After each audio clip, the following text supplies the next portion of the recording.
Hello दोस्तों, तो आपका स्वागत है आपके अपने भरोसेमंद YouTube channel the effortless math with Vikram में। तो हम पढ़ रहे थे सीटेट प्रीवियस ईयर क्वेश्चन।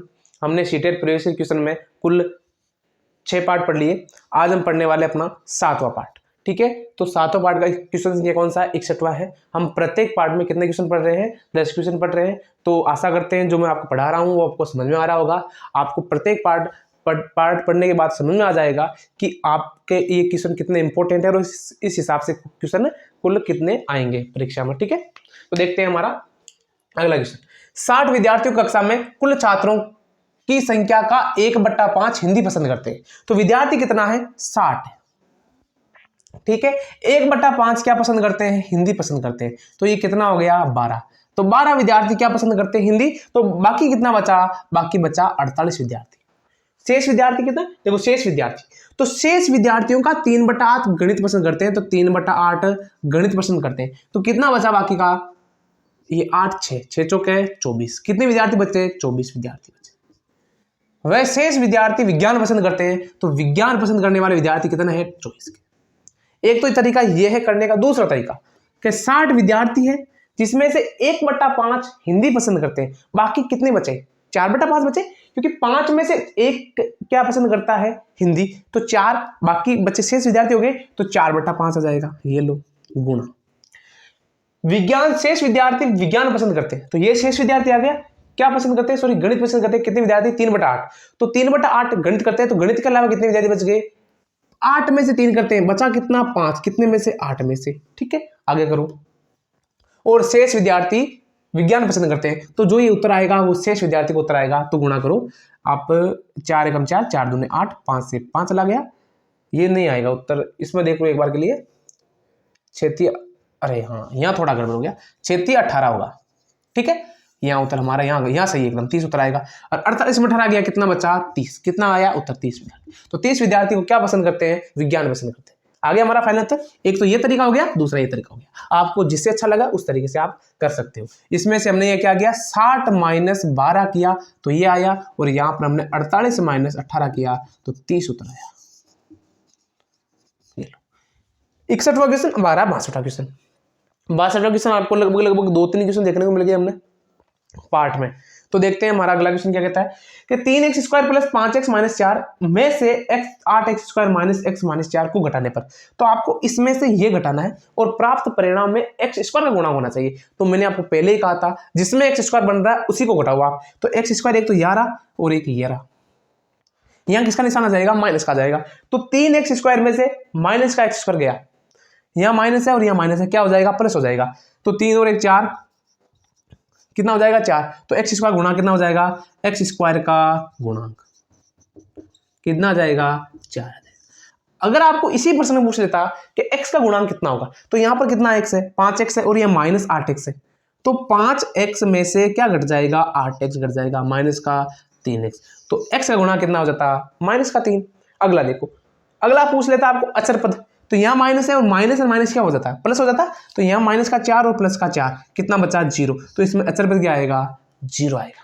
अगर यदि x बराबर 2/5 गुणा माइनस का 3/7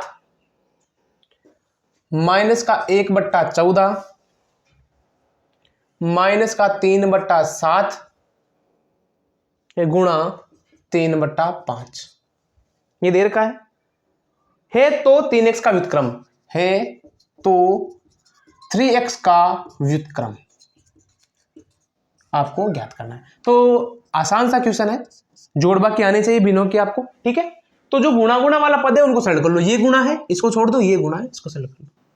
ठीक है,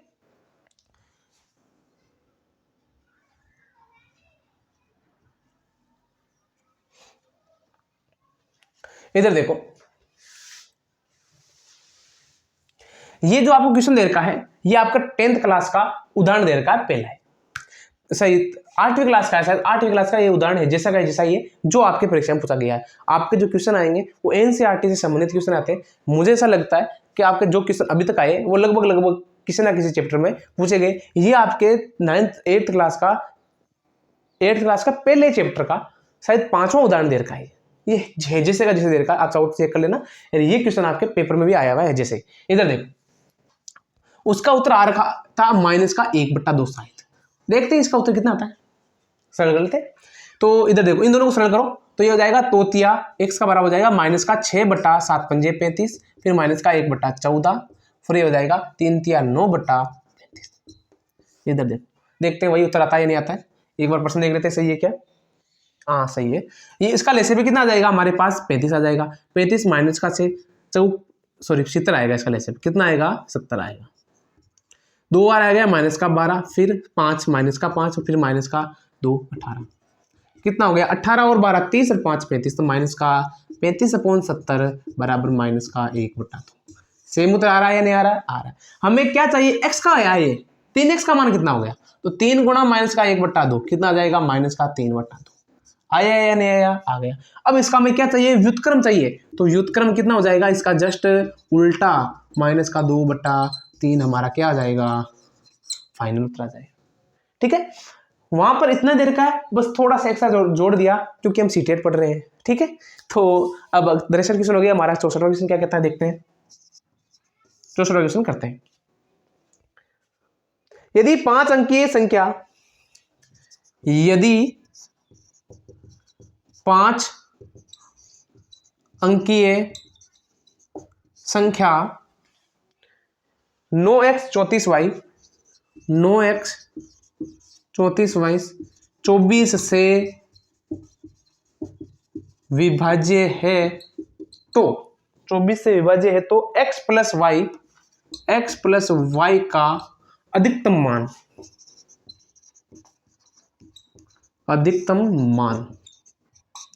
पहला ए दे रखा आपके पास, इसमें 10 16 11 13 10, दूसरा दे रखा है 16, तीसरा दे रखा है 11, चौथा दे रखा है 13।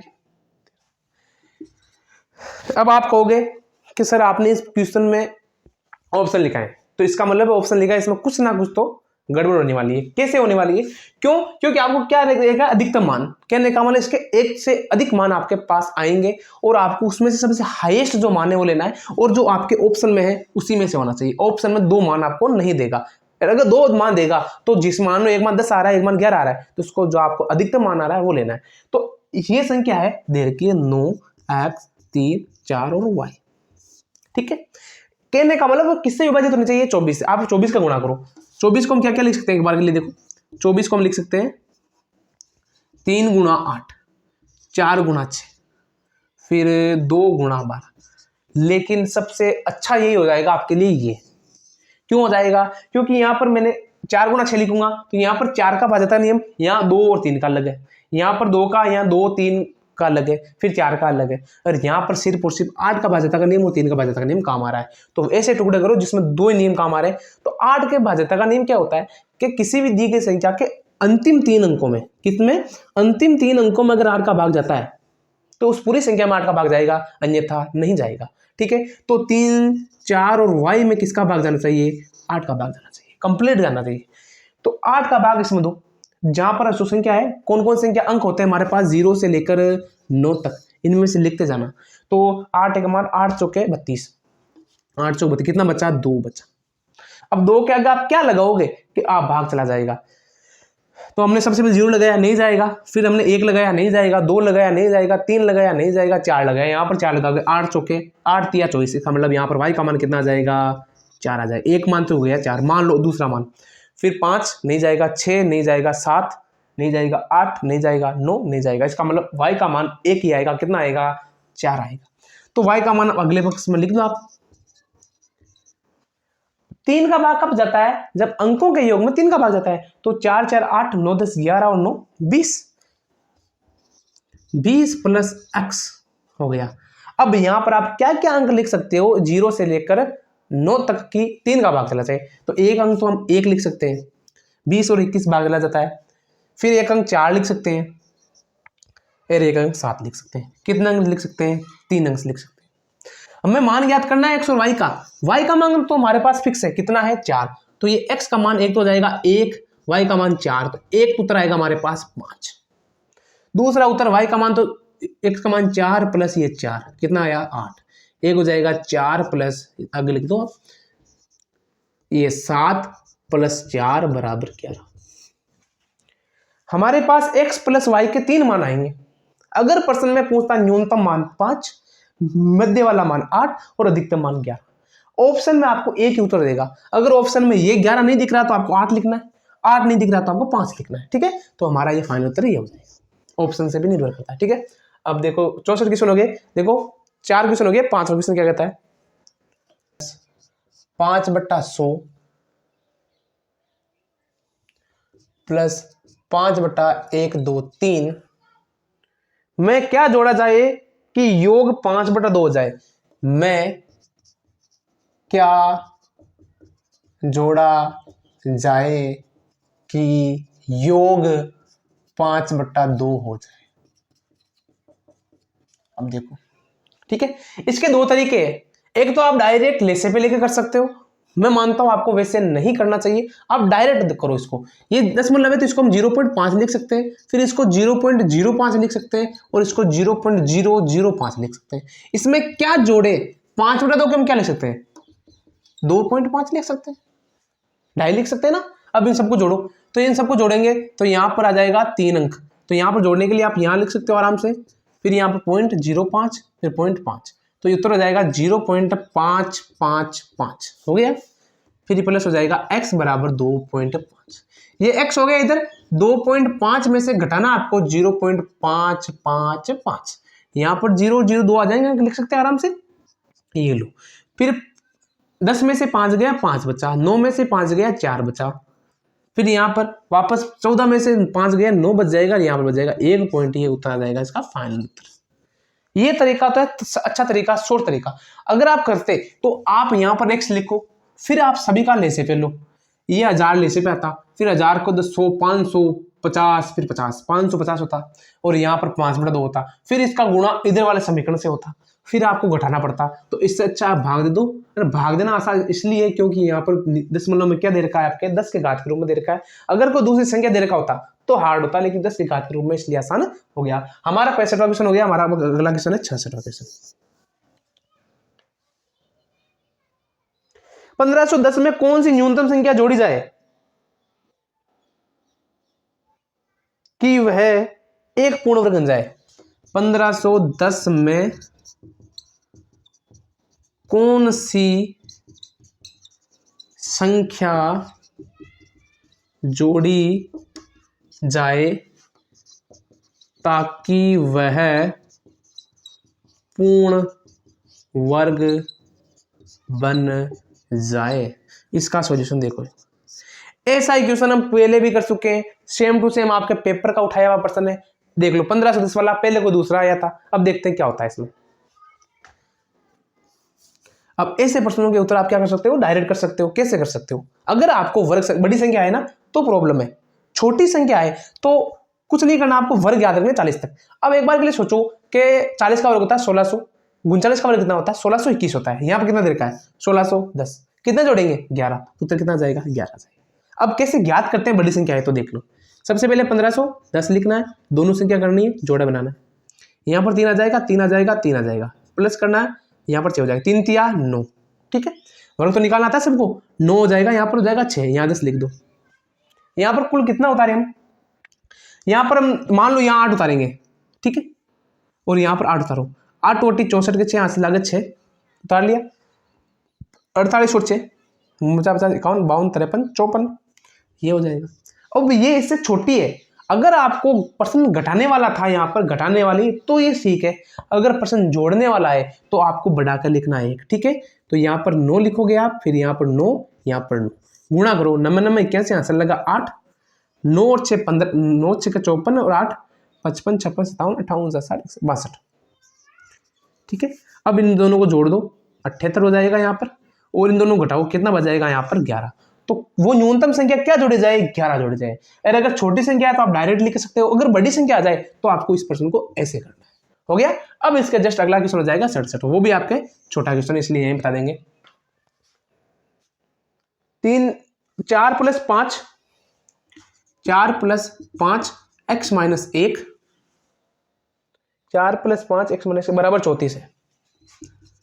34 है तो 4x² - 3x का मान, -3x का मान। कभी कभी आपको बहुत ही आसान प्रश्न देखने को मिलते हैं, देख लो कितना आसान प्रश्न है। ठीक है, 4 + 5 x - x बराबर 34 है तो 4x² - 3x का मान ज्ञात करो। तो देखो 4 + 5x माइनस का 5 बराबर 34। 4 में से 5 गया कितना बता, माइनस का 1 और माइनस का 1 उधर गया, प्लस कितना हो गया 35। 35 में 5 का भाग कितनी बार जाएगा 7। तो x का मान कितना आ गया 7। तो 4 लिखो, 4 × 7 का स्क्वायर - 3 × 7।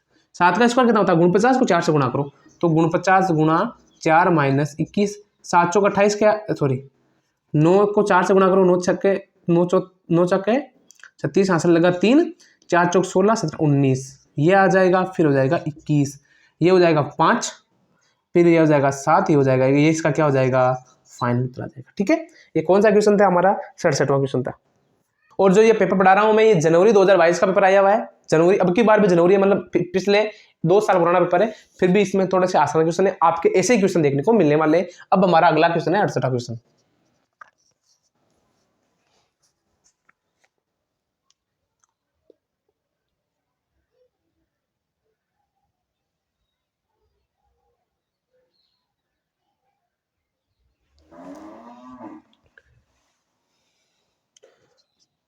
पंचानवे गुणा 103 का मान निकालते समय बराबर दे रखा है 1000, 10,000 दे रखा है, 10,000 प्लस 10a माइनस 15 है तो a का मान ज्ञात करना। ठीक है, आपको किसका मान ज्ञात करना है, a का मान ज्ञात करना।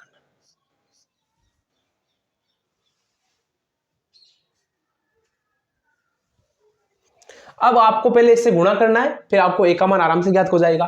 तो गुणा करो 95 को 103 से, तो 103 लिखो और 95 गुणा करो, 5 × 3 = 15, 5 9 × 3 = 27 और 9, कितना आसान गुणा हो गया, 7 × 1 = 8, 5 6 7 और 9, ये गुणा जाएगा, कितना जाएगा 97 85, फिर हो जाएगा 15 घटा लो इसमें से, तो ये हो जाएगा 9 9, 15 घटाएंगे तो ये पीछे बच जाएगा 5, फिर 9 में से 1 गया बचा 8, ये आएगा क्या सेम है।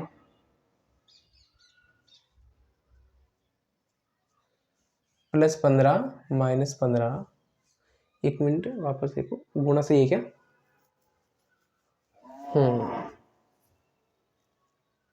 10,000 - 15,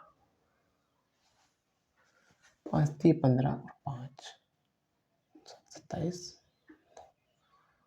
8 5 7, एकदम सही है।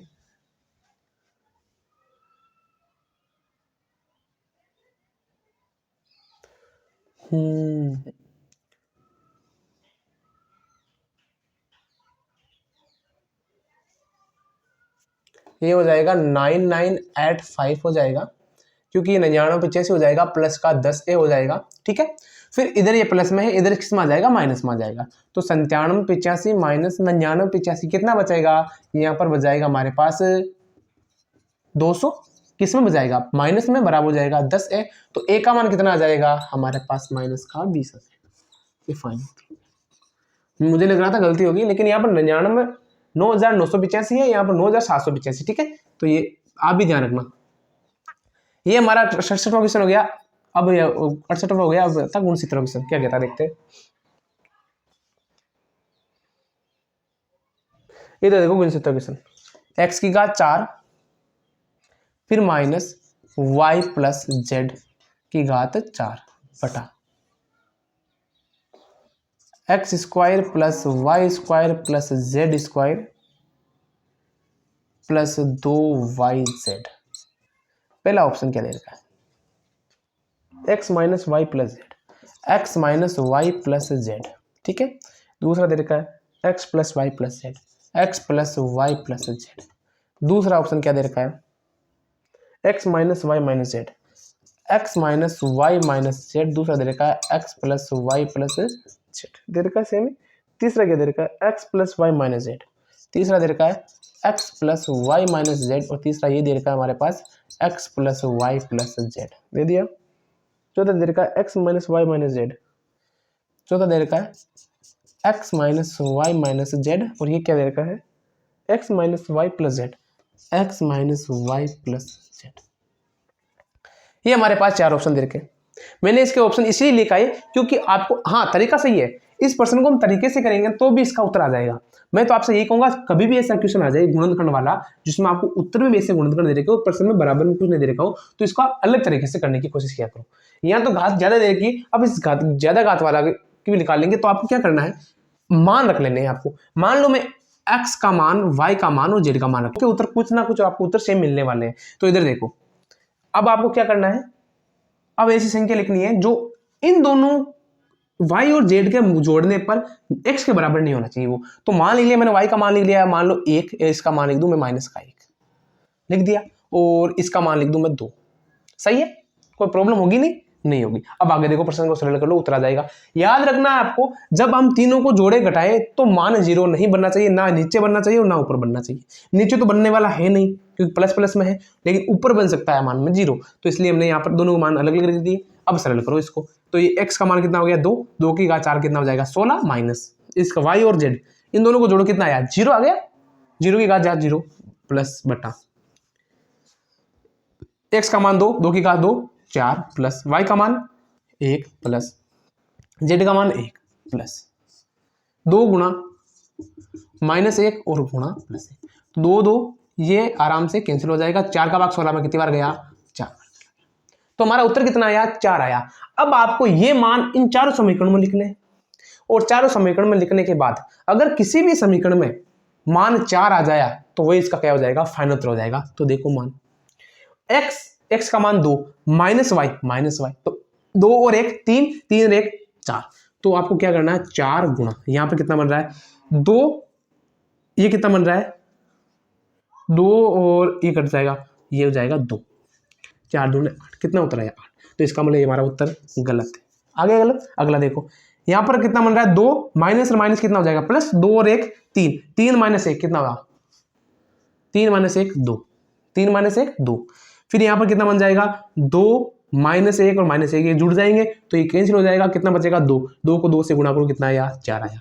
तो ये क्या हो जाएगा इसका फाइनल उत्तर हो जाएगा। एक बार के लिए चेक कर लेते तीसरा ऑप्शन, यहां पर x का मान 2, 2 माइनस 1 कितना बचा माइनस 1, 2 माइनस 1 से प्लस का 1 और माइनस 1 कितना बचा 0 बचेगा, और 0 गुणा करेंगे कितना आएगा 0 आएगा। इसका मतलब ये भी हमारा ऑप्शन गलत हो जाएगा। तो जिससे आपका जो उत्तर बन रहा है वही उत्तर बन रहा है, तो इसका मतलब हमारा ऑप्शन वो सही है वरना गलत है। तो आपका फाइनल उत्तर क्या हो जाएगा दूसरा ऑप्शन हो जाएगा। ठीक है,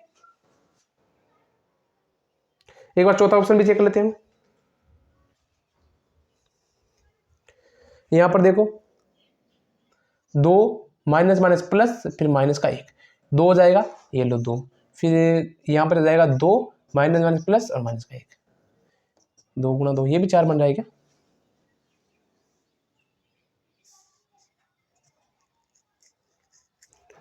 जेड का मान तो प्लस 1 है ना, नहीं ये 8 बन रहा है, यहाँ 4 हो जाएगा, ये कितना 2 4 2 8, ये 8 बन रहा है, तो ये भी ऑप्शन हमारा क्या हो जाएगा गलत हो जाएगा। ठीक है, तो हमने गुणसूत्र क्वेश्चन कर लिया। हमारा इस पार्ट का छठे पार्ट 7वें पार्ट का लास्ट क्वेश्चन है 70वां क्वेश्चन। अब देखो अगला क्वेश्चन क्या कहता है कि किसी फैक्ट्री को कुछ वस्तुएं 63 दिन में निर्मित करने के लिए 42 मशीनों की आवश्यकता होती है। किसी फैक्ट्री में कुछ वस्तुएं 63 दिन में निर्मित करने के लिए 63 दिन में निर्मित करने के लिए 42 मशीनों की आवश्यकता होती है। 42 मशीनों की आवश्यकता होती है।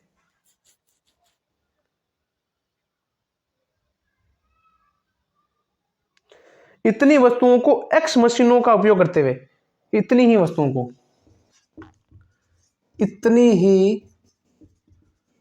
वस्तुओं को एक्स मशीनों का उपयोग करके 54 दिनों में निर्मित किया जाता है।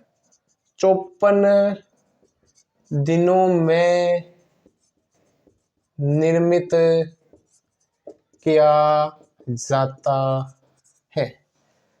3x का मान बताइए। 3x का मान। अब इसी क्वेश्चन के लिए वापस कहना चाहूंगा मैं कि इसको लिखने में जितना टाइम लगा उतना आपको सरल करने में नहीं लगेगा। तो आपको क्या करना क्या है, एक सूत्र होता है MDH, आपने सुना है MDH मसाला, तो वही सूत्र इसमें काम आने वाला है, याद रखना MDH। एम यानी मेन यानी आदमी, जो व्यक्ति होता है, यहां पर आ जाएगा व्यक्ति। ये आपको समझा रहा हूं क्वेश्चन, करने में टाइम नहीं लगेगा। डी आ जाएगा दिन, डेज, और एच हो जाता है घंटे। जब भी दो चीज देखी होगी आपको, 63 दिन है, 42 मशीनें है। मशीनें मतलब आदमी का काम करे, जो एम है ना व्यक्ति है ना, जो काम कर रहा है, यहां पर मशीनें कर रही है, तो एम का मान ये हो जाएगा, ठीक है। और दूसरा दे रखा एक्स मशीन है 54 दिन, 2 फैक्टर दे रखी, तो आपके लिए इसमें जो जो काम आए वही लिखना है आपको। यहां पर M1 D1 H1 बराबर हो जाएगा M1 D2 H2। अब आप बताओ, इसमें जरूरी नहीं है आप तीनों साथ रहे। अगर एच काम नहीं आ रहा है तो आपको एम और डी लिखो, अगर मान लो दिन काम में नहीं आ रहा है तो एम और एच लिखो।